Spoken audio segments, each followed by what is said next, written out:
香的名声与尊贵，是来自于真才实学的有德自然香。原谅别人，就是给自己心中留下空间，以便回旋。34点时间总会过去的，让时间流走你的烦恼吧。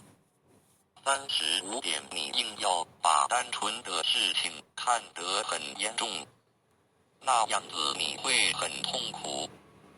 36点永远扭曲别人善意的人，无药可救。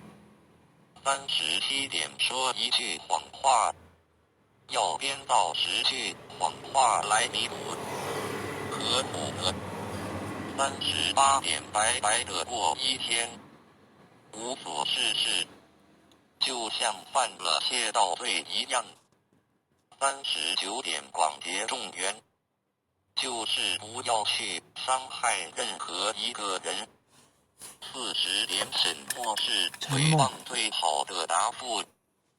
41点对人恭敬，就是在庄严你自己。